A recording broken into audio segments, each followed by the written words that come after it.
홍성윤의 가족사에서 가장 먼저 확인되는 핵심은 분명합니다. 어린 시절 홍성윤을 가장 가까이에서 키운 사람은 할머니였고, 바쁜 부모는 대전에서 서울까지 직접 도시락을 들고 올라오며 딸의 경연을 뒷받침했습니다. 그리고 처음으로 이름과 활동이 구체적으로 알려진 아버지는 홍기표 대표입니다. 다만 어머니의 직업은 신뢰할 수 있는 공개 자료에서 확인되지 않았습니다. 따라서 부모 직업이 모두 공개됐다는 식의 주장은 사실과 구분해서 봐야 합니다. 홍성윤은 2002년 3월 26일 대전광역시 동구에서 태어났습니다.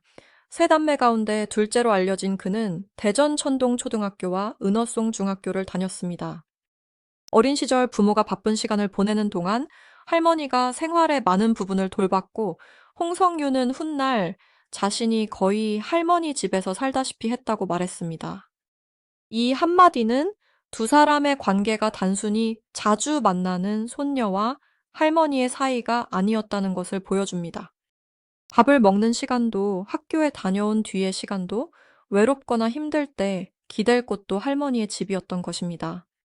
그래서 아이였지만 울 수 없었다는 자극적인 문장보다 더 중요한 진실이 있습니다. 홍성윤이 어린 시절 눈물을 참았다고 직접 밝힌 공식 발언은 현재 확인되지 않습니다. 그러나 부모가 곁에 없는 시간이 많았고 할머니의 손에서 자랐다는 사실은 방송과 인터뷰를 통해 공개됐습니다. 어린 홍성윤은 부모에게 서운함을 쏟아내기보다 자신을 돌봐준 할머니에게 더 깊이 의지했고, 그 감정은 훗날 노래를 통해 드러났습니다. 말로 꺼내지 못한 마음이 무대 위에서 비로소 목소리가 된 셈입니다. 홍성윤의 음악적 출발에도 가족의 기억이 남아 있습니다. 그는 어린 시절 할아버지와 대전의 하천 주변을 걷곤 했고, 할아버지가 들고 다니던 카세트에서는 장윤정의 노래가 자주 흘러나왔다고 회상했습니다. 또래 아이들이 대중가요를 찾아 들을 때 홍성윤에게 트로트는 일부러 배워야 하는 낯선 장르가 아니었습니다. 집과 길 위에서 자연스럽게 들려오던 생활의 배경음악이었습니다. 이 기억은 훗날 국악을 전공한 그가 트로트 경연에 도전했을 때 중요한 연결고리가 됐습니다. 본격적인 전환점은 중학교 2학년 때 찾아왔습니다. 홍성윤은 영화 서편제를 본 뒤 국악에 강하게 끌렸고 가야금을 배우기 시작했습니다. 놀라운 점은 시작한 지 약 3개월 만에 전국대회에 출전해 3위를 기록했다는 사실입니다. 단순한 취미 수준이었다면 나오기 어려운 결과였습니다. 이듬해에는 상주국악전국 경연대회에서 1위를 차지했습니다. 짧은 기간 안에 전국 무대에서 입상과 우승을 연달아 기록하면서 홍성윤의 진로는 더욱 선명해졌습니다. 그는 이후 서울에 있는 국립전통예술고등학교에서 3년 동안 가야금 병창을 전공했습니다. 대전에서 자란 학생이 전문 국악인의 길을 걷기 위해 생활권을 옮기는 과정은 결코 가볍지 않았습니다. 연습 시간과 교육비, 악기 관리 이동, 생활비까지 가족의 지원이 필요했습니다. 부모는 앞에 나서서 자신의 희생을 강조하지 않았지만 홍성균의 이력을 따라가면 가족이 오랜 시간 뒤에서 버텨줬다는 사실을 알 수 있습니다. 고등학교 졸업 뒤에는 서울예술대학교에서 한국음악을 전공했습니다. 국악 무대에서 경험을 쌓은 그는 국립창극단의 청년 교육 과정과 현장 활동을 거치며 가야금 병창과 소리의 기본기를 다졌습니다. 대중에게 이름이 알려지기 전까지 홍성윤의 시간은 화려한 방송보다 연습실과 공연장에 가까웠습니다. 미스트롯의 4 출전도 스스로 갑자기 결정한 것이 아니라 학교 선배인 가수 최재명의 추천이 계기가 됐습니다. 2025년 12월 시작된 미스트롯4에서 홍성윤은 타장르부 참가자로 등장했습니다. 마스터 예심에서 안예은의 만개화를 선택했고 가야금을 직접 연주하며 노래했습니다. 결과는 오라트였습니다. 국악 창법과 트로트 감성이 충돌할 수 있다는 우려가 있었지만 오히려 독특한 음색과 폭발적인 성량이 강점으로 평가됐습니다. 장윤정을 비롯한 마스터들은 그의 가능성에 주목했습니다. 하지만 경연이 길어질수록 홍성윤에게 필요한 것은 기술만이 아니었습니다. 국악에서는 이미 오랜 훈련을 받은 사람이었지만 방송용 마이크를 다루는 방법과 카메라 앞에서 감정을 전달하는 방식은 새로 익혀야 했습니다. 장윤정은 결승 무대 뒤 홍성윤이 이전 경연에서 보여주지 않았던 비성을 활용했다고 평가했습니다. 국악과 다른 트로트의 꺾기를 억지로 흉내내기보다 자신의 소리를 새롭게 변형해 답을 찾았다는 의미였습니다. 가족의 존재가 가장 선명하게 드러난 순간은 2026년 3월 5일 결승전이었습니다. 홍성윤은 인생곡 미션에서 이선희의 인연을 선택했습니다. 그는 자신의 인생에서 가장 깊은 인연이 할머니라고 밝혔고, 거의 할머니 집에서 살다시피 했다고 설명했습니다.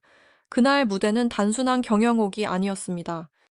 어린 시절 자신을 돌봐준 사람에게 수많은 시청자가 보는 앞에서 바치는 공개적인 감사였습니다.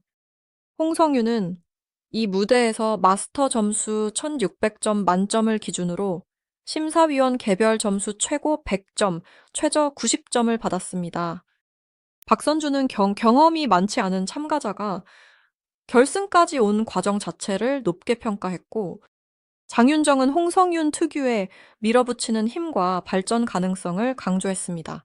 홍성윤은 최종적으로 미스트로스 4에서 미를 차지하며 3위에 올랐습니다. 중학교 2학년 때 국악을 시작한 대전소녀가 전국적인 트로트 경연의 결승 무대까지 올라간 것입니다.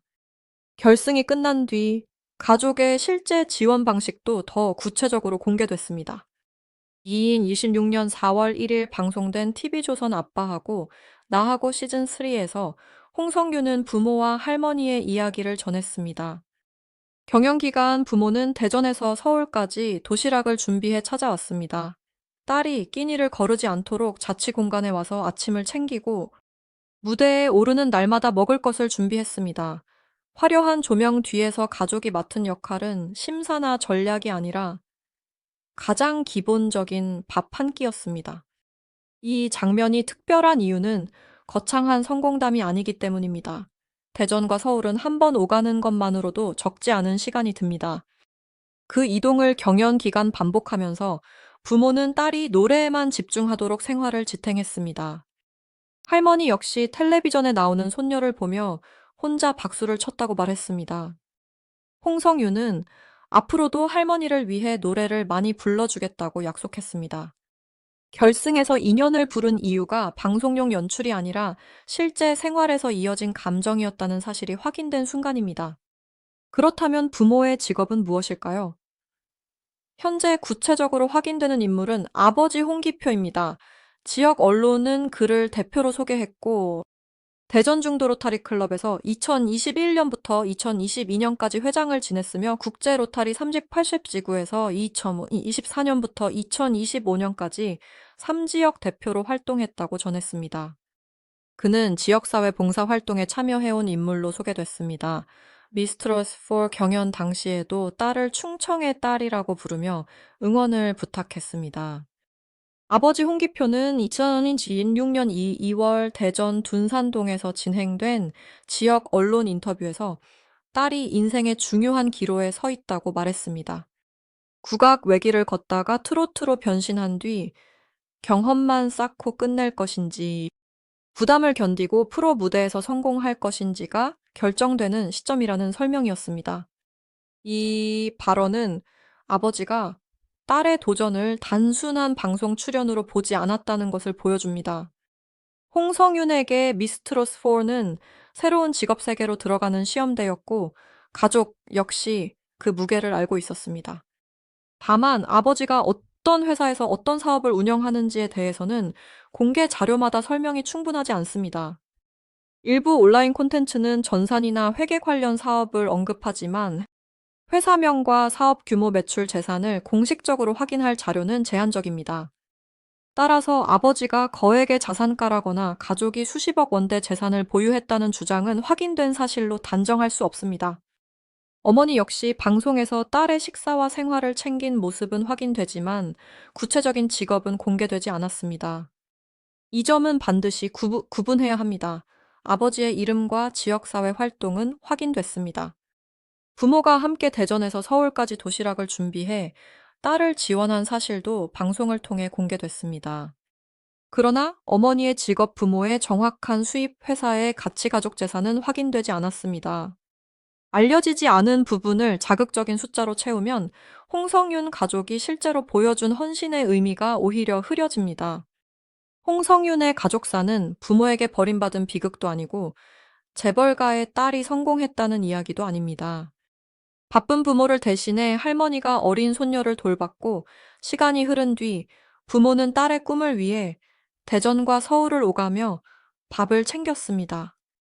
할아버지의 카세트에서 들리던 장윤정의 노래는 어린 시절의 배경음악이 됐고, 할머니의 보살핌은 결승전 2년 무대의 감정이 됐습니다. 가족의 일상이 홍성윤의 음악 안으로 들어온 것입니다. 2026년 4월 9일 홍성윤은 고향인 대전 동구 홍보대사로 위촉됐습니다. 미스트로스 for 3이라는 성적을 넘어 대전에서 성장한 국악인이 지역을 대표하는 얼굴이 된 것입니다. 대전천동초등학교와 은어송중학교를 거쳐 국립전통예술고등학교와 서울예술대학교로 이어진 길. 가야금을 배운 지 3개월 만에 전국대회 3위에 오른 기록 이듬해 전국대회 1위, 그리고 미스트로스 4미까지. 이 모든 과정의 뒤에는 이름보다 먼저 손을 내민 가족이 있었습니다. 홍성윤이 무대에서 쉽게 무너지지 않는 이유도 여기에서 찾을 수 있습니다. 그는 어린 시절부터 기다리는 법을 배웠고 국악 훈련을 통해 반복을 견뎠으며 가족의 묵묵한 지원 속에서 한 번 선택한 길을 오래 붙잡았습니다. 결승 무대에서 보여준 힘은 갑자기 만들어진 것이 아닙니다. 할머니 집에서 보낸 시간, 부모가 쌓아온 도시락, 할아버지의 카세트 대전에서 서울로 이어진 수많은 이동이 한 목소리 안에 쌓인 결과였습니다. 결국 홍성윤 가족사의 가장 놀라운 정체는 화려한 직업이나 거대한 재산이 아닙니다. 어린 손녀를 품어준 할머니, 바쁜 생활 속에서도 딸의 끼니를 놓치지 않은 부모, 그리고 딸의 진로를 냉정하게 바라보면서도 끝까지 응원한 아버지였습니다. 홍성윤은 그 사랑을 말로 과장하지 않았습니다.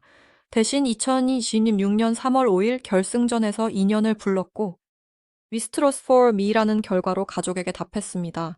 지금까지 공개된 사실만 놓고 보면 홍성윤을 여기까지 데려온 가장 강한 힘은 숨겨진 재산이 아니라 오랜 시간 반복된 가족의 돌봄이었습니다.